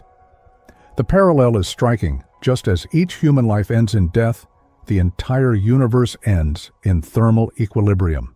Just as individual consciousness is temporary, so too is cosmic complexity. The question becomes whether meaning requires permanence, or whether it can emerge from the temporary patterns that arise during our brief cosmic spring. Many philosophers argue that finitude doesn't eliminate meaning, but actually creates it. We appreciate experiences precisely because they are temporary and unrepeatable.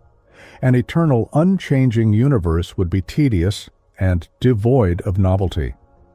It's the progression through time, the differences between moments, the knowledge that this too shall pass, that gives weight to our experiences and choices. Value doesn't require absolute permanence. It requires impact and experience within the temporal context available to conscious beings. Consider human art. A painting is valuable not despite being temporary, but because it captures a unique moment of creative expression. The canvas will eventually decay, the pigments will fade, but the act of creation and the experience of beauty exist fully within their proper time frame. Human relationships follow the same pattern. They are precious precisely because they are temporary, making each shared moment special and irreplaceable. The knowledge that time together is limited doesn't diminish love, it intensifies it. Similarly, our cosmic era of complexity is precious because it is temporary, representing a unique peak in universal history. Human consciousness may represent the greatest expression of complexity the universe has produced in its 13.8 billion-year evolutionary journey. Our capacity to contemplate our place in the cosmos, to question origins and destinies, is extraordinary when considered against the backdrop of fundamental physical laws. We are matter that has organized itself to the point where it can understand matter. We are the universe's way of knowing itself. Science reveals that we are literally made of stardust. The atoms in our bodies were forged in stellar cores and scattered by supernova explosions. The carbon in our proteins, the oxygen we breathe, the nitrogen in our DNA, the phosphorus in our bones, all were created in massive stars that lived and died before our sun was born.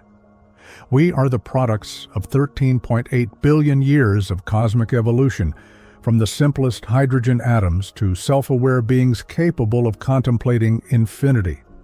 This perspective simultaneously humbles and elevates us.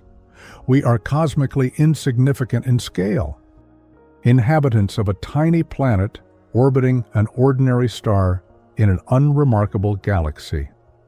Yet, we are unique in our capacity for conscious understanding. As Carl Sagan beautifully captured when describing Earth as a pale blue dot in Voyager 1's distant photograph, everything we know and love exists on that tiny point of light, almost lost in the cosmic vastness. This image captures the paradox of human existence, our cosmic insignificance and our contextual importance. While we occupy an infinitesimal fraction of space and time, we represent something unprecedented, matter organized to the point of self-awareness, capable of love, creativity, discovery, and meaning-making. The cosmic perspective shouldn't lead to nihilism, but to appreciation. Our existence is improbable, temporary, and therefore extraordinarily precious. The universe doesn't offer intrinsic purpose or external meaning. It simply provides the stage upon which meaning can be created. We are free to create significance through our actions, relationships, and conscious choices. This knowledge about cosmic destiny places a unique responsibility on us. We may be the universe's only chance to know itself before returning to eternal silence. Future civilizations, if they exist, will face mounting challenges as resources decline, cosmic isolation increases, and the physical possibility of sustaining complexity gradually disappears. This raises ethical questions about our obligations to future generations. Should we strive to preserve knowledge even knowing it will eventually be lost? Should we focus our efforts on extending consciousness as long as possible into the cosmic future? Or should we embrace temporality and focus on living fully within our available window? There's something paradoxical about ultimate futility potentially increasing present value rather than diminishing it. Knowing that time is limited makes each moment more precious. A symphony isn't less beautiful because it ends. A lifetime isn't less meaningful because it concludes. Our cosmic era isn't less significant because it will pass. We exist during a special epoch when we can observe the universe, understand its origins, and predict its destiny. A privilege that future observers may never have again. The cosmic microwave background radiation will become undetectable, distant galaxies will disappear beyond our horizon, and evidence of the Big Bang will be irrecoverable for astronomers in the far future. We are witnesses to cosmic history in a way that may never again be possible. This carries a responsibility to document, understand, and perhaps preserve what we can of the universe's story. Our accumulated scientific knowledge represents a collective achievement of civilization, maintaining universal understanding while conditions permit cultural transmission. Human arts, literature, music, philosophy, poetry, capture the subjective experience of existence, adding dimensions that pure physics cannot encompass.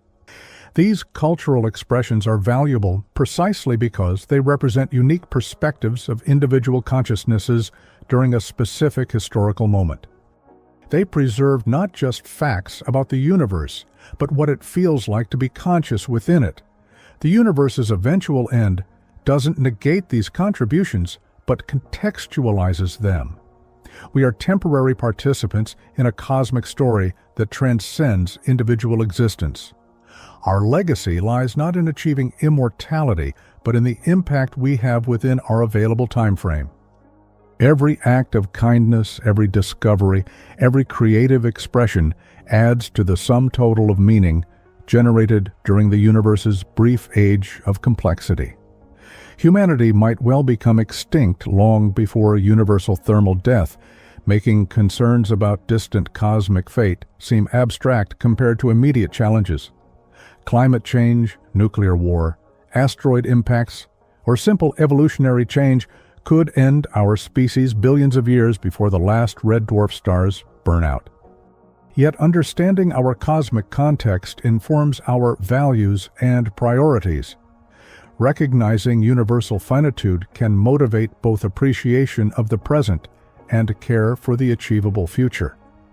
If we truly understand how rare and precious consciousness is in cosmic terms, we might treat it with greater reverence. If we grasp how special our epoch is, we might work harder to preserve the conditions that allow complexity to flourish. A fundamental question remains open: is meaning discovered or created? Physics doesn't provide an answer, leaving space for philosophy, art, and conscious choice. The universe may be indifferent to meaning, but human consciousness is not. We create significance through narratives, values, and shared relationships. We find purpose through love, discovery, creativity, and connection. Knowledge about cosmic destiny is an ambiguous gift. It reveals our cosmic insignificance while simultaneously highlighting the temporal uniqueness of our conscious existence. Understanding that we live during the only epoch when such understanding is possible adds poignancy to our situation. In the end, accepting finitude allows us to focus on what is achievable rather than mourning what is impossible. We cannot make the universe eternal, but we can live fully within our allocated time. We cannot prevent thermal death, but we can create meaning while energy gradients exist. We cannot achieve cosmic permanence, but we can achieve cosmic awareness. The response to universal mortality is the same as the response to individual mortality, not despair, but determination to make our temporary existence as meaningful as possible. In our brief candle flicker of consciousness against the cosmic darkness, we can choose to burn brightly. We can love deeply, discover boldly, create beautifully, and think carefully about our place in the grand story. Finally, accepting finitude allows focus on the present. Living fully within available time is a pragmatic response to the inevitability of universal termination. As we reach the end of our cosmic journey together, the complete universal history of 100 years or more places our existence in a perspective radically different from everyday human intuition. We have traveled from our current moment to the ultimate fate of everything that exists, and in doing so, we've discovered something profound about the nature of time, meaning, and our place in the vast story of reality. Our lives and civilization occur during an infinitesimal fraction of time when the universe sustains complexity, when stars shine, and when energy differences drive the active processes that make existence possible. This realization isn't an invitation to despair, but an opportunity to appreciate the extraordinary improbability that we exist precisely at this specific cosmic moment. The universe didn't need to generate consciousness. There was nothing inevitable about atoms organizing themselves into systems capable of contemplating their own origins and destinies. Yet, here we are, the products of 13. 8 billion years of cosmic evolution, aware not only of our existence, but of our context within the largest possible story. This cosmic self-reflection may be the most remarkable phenomenon in nature. The universe becoming conscious of itself through complex emergent structures. When we began this journey, 10 quintillion years seemed like eternity. Now we understand it represents merely the prologue to the true universal timescale. The real insight isn't that time will eventually end. It's that usable energy will be exhausted, transforming the universe into a system in thermal equilibrium where no significant processes can occur. Thermal death doesn't mean physical disappearance. It means the impossibility of change, growth, or the emergence of anything new in a cosmos permanently stagnated. The universe will continue existing indefinitely after thermal death, but it will be a place where literally nothing happens because no free energy remains available. This understanding transforms our fundamental question from how long does the universe exist to how long does the universe sustain meaning through complex organized processes and structures. The answer is clear. The window of complexity is extraordinarily narrow compared to total existence, making our epoch special in universal history.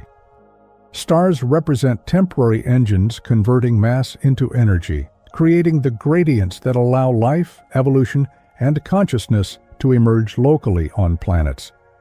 When the last star extinguishes, these gradients disappear, and the universe loses its capacity to sustain any form of lasting or emergent complex organization.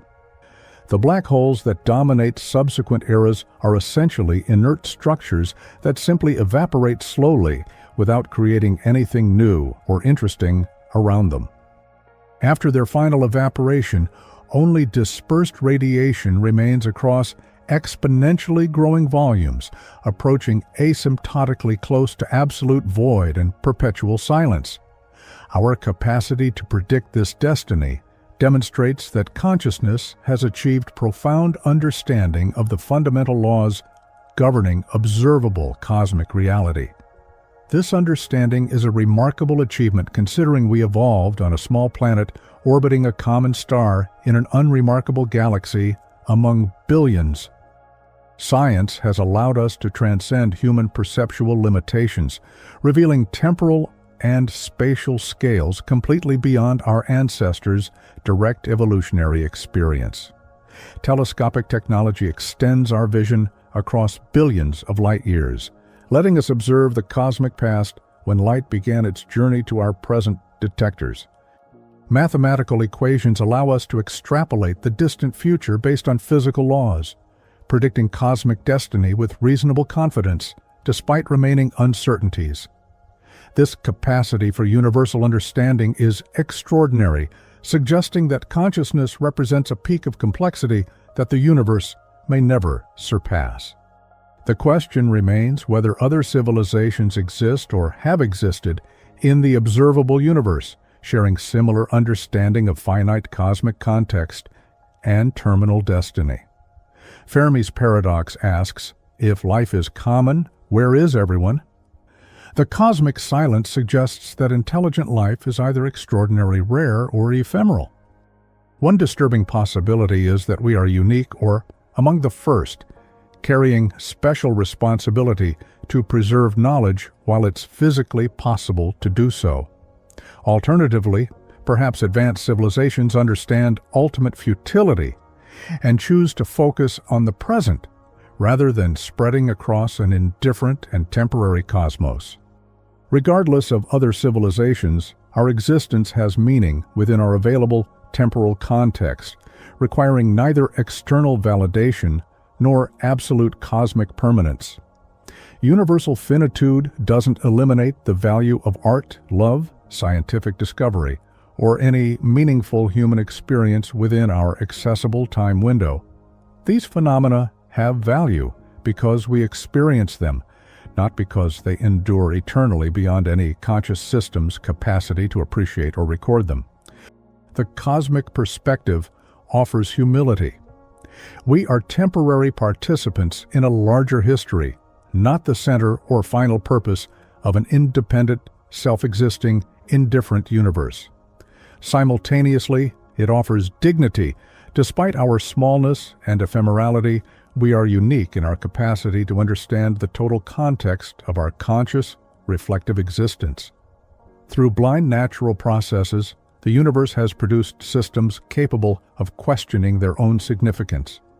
An extraordinary emergence not fully explicable by reductionist physics alone. Consciousness adds a qualitative dimension to quantitative physical reality, transforming the universe from a dead object into a theater of rich, meaningful, subjective experiences.